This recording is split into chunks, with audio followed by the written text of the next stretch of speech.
as the President of Zimbabwe and as their Commander-in-Chief, do acknowledge the issues they have drawn my attention to, and do believe that these were raised in the spirit of honesty and out of deep and patriotic concern for the stability of our nation and for the welfare of our people. That was Robert Mugabe speaking on national television in Zimbabwe last hour. He was expected to resign, but instead, he gave a speech that raised many more questions about the future of the country. His critics are planning more protests and an impeachment vote. We have more from CBC's Margaret Evans in Harare. We all had to wait a little while before it became clear what he was going to say. It was a very long speech, very rambling in a way. At one point he lost his way, and General Chiwanga, who's the man who orchestrated the takeover last week, had to help him find his place.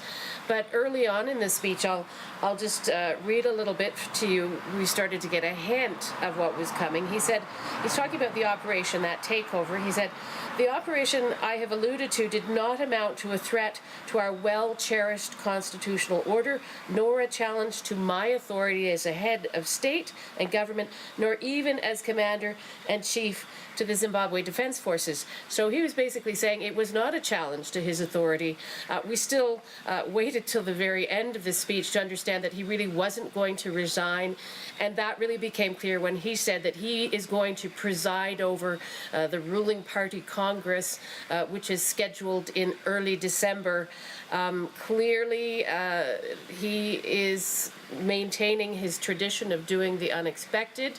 A lot of people actually who know him well said he won't go. He's said that he will not. He had hoped to die in office, but beyond that, he is a brilliant tactician. He wouldn't have remained in power for 37 years because this really punts the ball back to the military. What do they do now? I guess in the sense he has opted for impeachment because that is what his own party said they would do today if he didn't resign by noon tomorrow. Margaret, it's a huge moment in history in Zimbabwe, altogether not a particularly clear one. So what do we expect the reaction to be?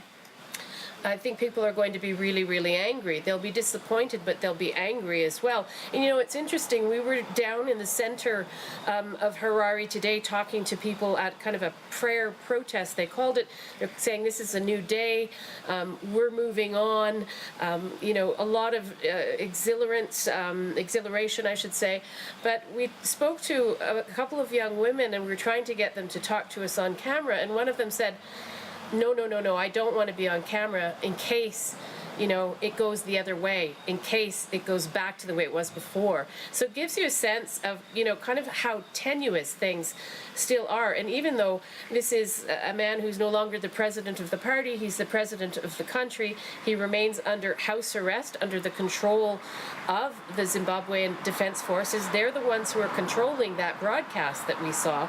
They're the ones that are choosing what people are seeing on their television sets, and yet defiantly, the 93-year-old dictator of this country for nearly 4 decades has said, I'm not going anywhere, you're going to have to try a little bit harder to push me out.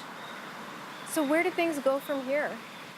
I don't know. I think we're going to have to see tomorrow. I suspect that ZANU-PF will follow through on their pledge to create a constitutional process that would allow them to impeach him.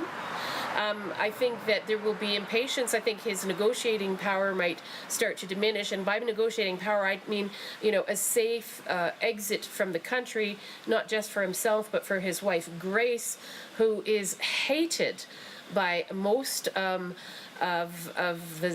the military, by the people who have sort of coalesced around Emerson Mnangagwa, who is supposedly the man who would be taking over.